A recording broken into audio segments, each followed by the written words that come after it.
So hello guys, welcome back to my channel Travel with HP.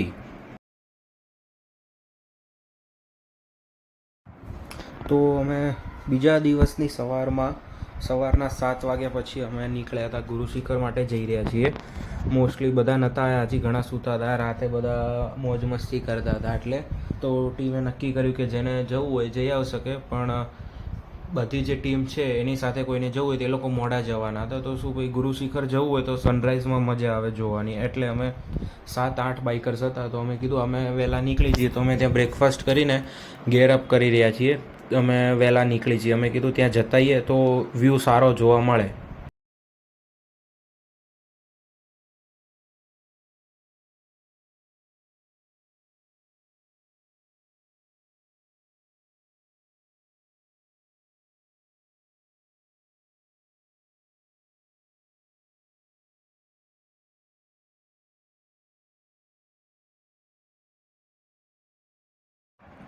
તો તમે જોઈ શકો છો, આ સવારના 8 વાગ્યા છે તો પણ હજી વ્યૂ સારો છે.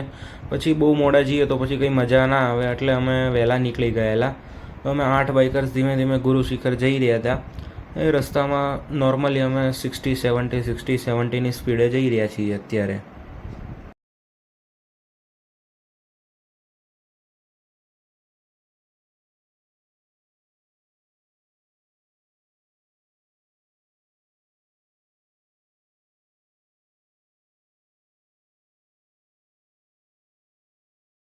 અમારી કેમ્પ સાઇટ હતી, ત્યાંથી અમે ઉપર ગુરુ શિખર જઈ રહ્યા હતા. પણ પહેલાં કરતાં નીચેથી જે અમે ઉપર ચડ્યા કેમ્પ સાઇટ સુધીનો રસ્તો, એના કરતાં હજી અમે ઉપર જઈ રહ્યા છીએ. એના રસ્તા તો બહુ સરસ છે, ધ્યાન રાખવું પડે. જો તમે વ્યૂ જોઈ એન્જોય કરો છો. થોડોક તડકો નીકળી ગયો છે, પણ ચાલે, આટલામાં વાંધો નહીં આવે એવું, કારણ કે સવારનો ઠંડક છે એટલે બહુ ચિંતા નથી. અને ઉપરની સાઈડ બહુ ગરમી હોતી નથી, ગ્રીનરી છે, પહાડો છે ને, એટલે વાંધો નથી આવતો ચલાવવામાં.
તો ફાઇનલી અમે ફર્સ્ટ પોઈન્ટ પર પહોંચી ગયા હતા. અહીંયા માઉન્ટ આબુનું ચેક પોઈન્ટ હતું.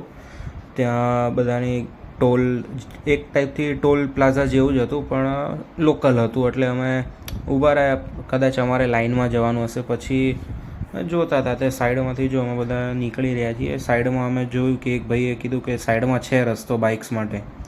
અમે કીધું ચલો સાઈડમાંથી જ જતા રહીએ.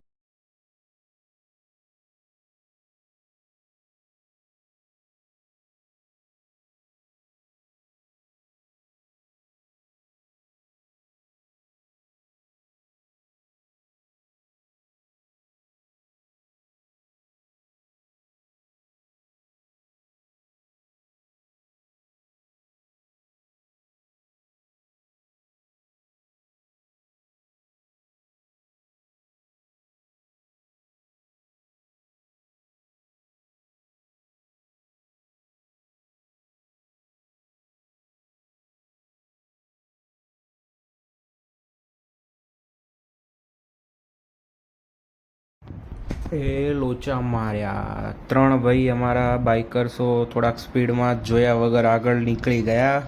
બોર્ડ તમે જો થોડુંક રિવાઇન્ડ કરીને જોઈ શકો છો, બોર્ડ હતું ગુરુ શિખરનું રાઈટ સાઈડ. આ 3 નીકળી ગયા આગળ.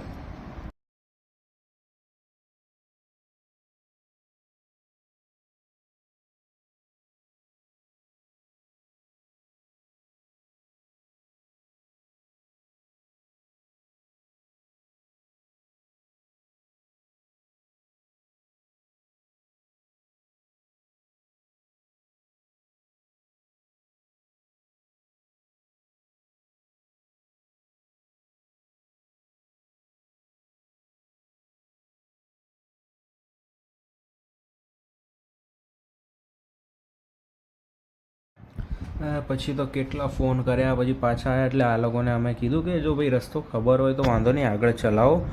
અને તો શું, બીજું ના ખબર હોય ને આગળ નીકળી જાય ને તો પછી બીજાના ટાઈમ વેસ્ટ થાય, બધાને એક સાથે ઊભું રહેવું પડે, વાર લાગી જાય એના માટે.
ગુરુ શિખર સાઈડના રસ્તા આમ સારા છે, પણ થોડુંક ધ્યાન રાખવું પડે છે. બહુ થોડાક રસ્તા નાના છે અને ખોદેલો છે, એટલે આમ કહેવાય કે રસ્તા થોડાક તૂટેલા છે કે ખાડા આવે ને એટલે બહુ ફાસ્ટ નથી ચલાવી શકાતી ત્યાં. અને સામે સામે પાતળો રસ્તો છે, તો જો કોઈક સાઈડમાં ચાલતું હોય કાં તો પછી ક્યારેક વ્હીકલ આવી જાય છે સાઈડમાં, એટલે થોડુંક ગુરુ શિખરવાળા રસ્તે તો સ્પેશિયલી બહુ ધ્યાન રાખવું પડે છે.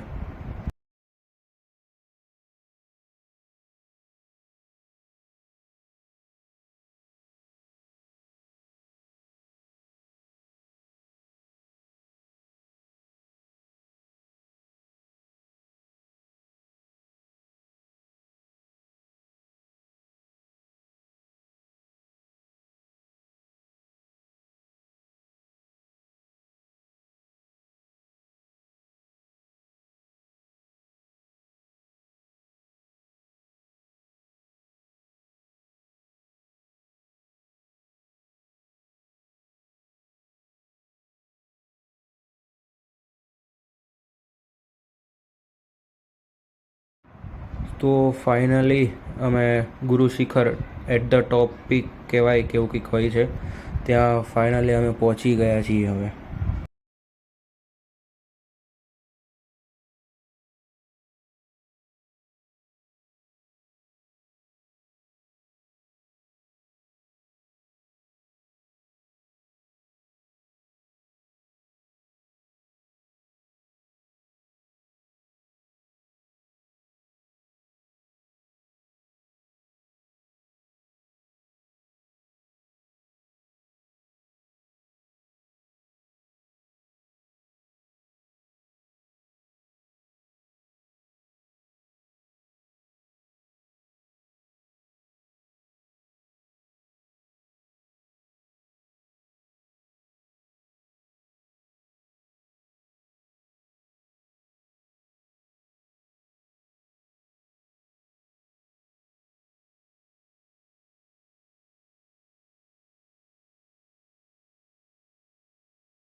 તો અમે ત્યાં 1 કલાક ટાઈમ સ્પેન્ડ કર્યો, દર્શન કર્યા, અને ઉપર કંઈક 300 કે 400 પગથિયા છે.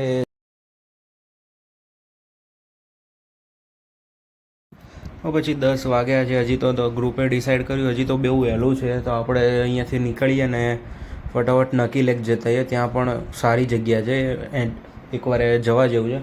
તો અમે કીધું ઓકે, નો પ્રોબ્લેમ. બધાએ નક્કી કર્યું કે ચલો જતા આવીએ. તો આ 4 હજી જણા આગળ ઊભા છે અમારા વેટ માટે.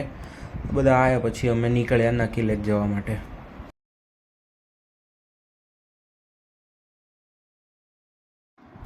સો લોચો એવો થયો, તમને લાગતું હશે આ નકી લેકથી ડાયરેક્ટ આ કઈ જગ્યાએ આવી ગયા.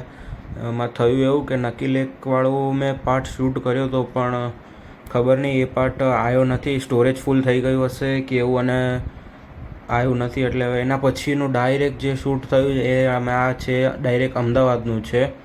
અમે ડાયરેક્ટ ત્યાંથી પછી નકી લેકથી ડાયરેક્ટ અમદાવાદ માટે નીકળી ગયેલા.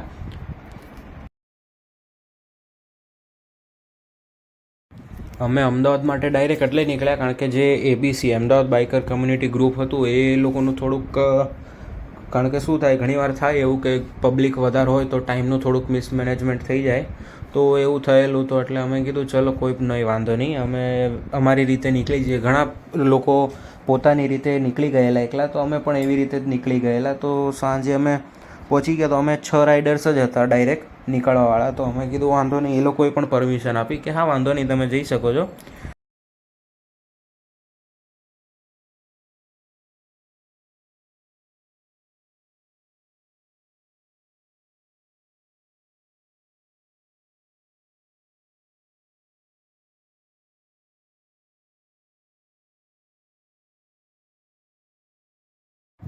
પછી અમે અમારી રીતે નીકળી ગયા. રસ્તામાં અમે હોલ્ડ કર્યો, બપોરે અમે શાંતિથી લંચ કર્યો અને થોડાક બ્રેક લીધા વચ્ચે વચ્ચે, કારણ કે ગરમી થઈ ગઈ હતી. અને એ ટાઈમે મેં શૂટ નથી કર્યું, કારણ કે શૂટ કર્યું અડધો કલાક જેવું મેં શૂટ કર્યું. તો પછી અમે એકવાર બ્રેક માટે ઊભા રહ્યા ને તો ફોન ચાલુ ને ચાલુ હતો ને ઉપર વોર્નિંગ આવી ગઈ હતી કે ફોન ઓવરહીટ થઈ ગયો છે, એટલે રેકોર્ડિંગ મારે બંધ કરવું પડ્યું.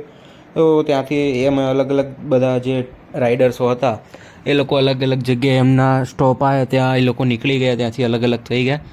લાસ્ટમાં અમે જે ફર્સ્ટ વ્લોગમાં મેં જેમ કીધું તો હું અને મારો ફ્રેન્ડ અમે બંને ગયા હતા. તો લાસ્ટમાં અમે 2 જ વધ્યા હતા, બાકી બધા અલગ અલગ જગ્યાથી હતા. સૌથી લાસ્ટ સ્ટોપ અમારા બંનેનો જ હતો. તો અમે બે અમારી રીતે પછી 6-6:30 વાગી ગયા હતા સાંજના. કીધું કંઈ વાંધો નહીં, ચલો ધીમે ધીમે જઈશું. તો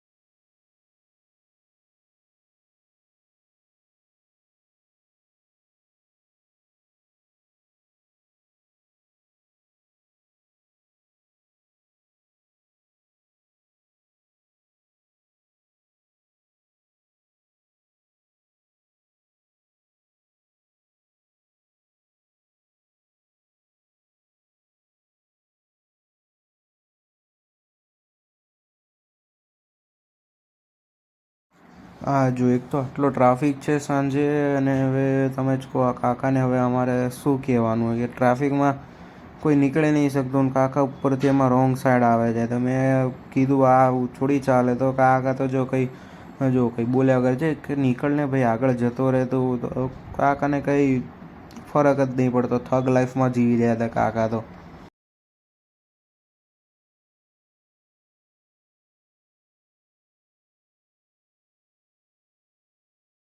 આ રસ્તા પર તો આમેય રેગ્યુલરલી સાંજના ટાઈમ પર આટલો ટ્રાફિક હોય જ છે, પણ અમને લાગ્યું કે ચલો કદાચ નહીં હોય. અમને થયું અમે, કારણ કે આ રસ્તે બહુ નીકળતા નથી, પણ આજે અમે નીકળ્યા અને એ જ ટાઈમે ટ્રાફિક નડ્યો અમને.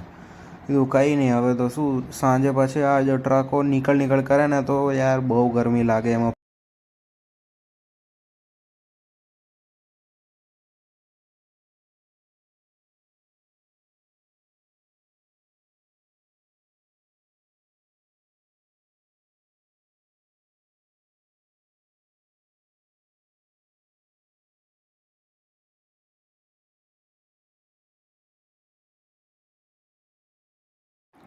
તો આ લાસ્ટ સ્ટોપ છે, અહીંયાથી પણ મારો ફ્રેન્ડ જતો રહેશે. અહીંથી મારે એકલા જવાનું છે.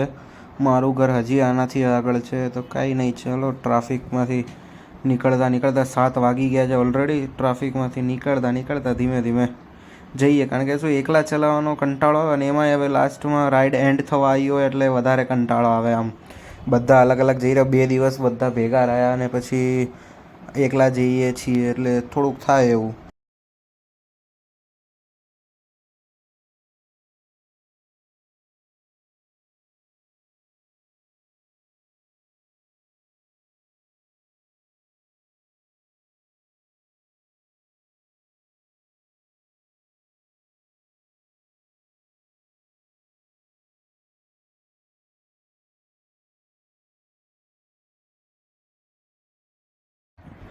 સો ગાઈઝ આ વિડીયો અહીંયા જ એન્ડ થાય છે. ફાઇનલી હવે 2 દિવસની રાઈડ પછી ઘરે પહોંચી ગયા છીએ. તો લાઈક કરજો અને સબસ્ક્રાઈબ કરવાનું ના ભૂલતા. નવો વ્લોગ જલ્દી આવશે.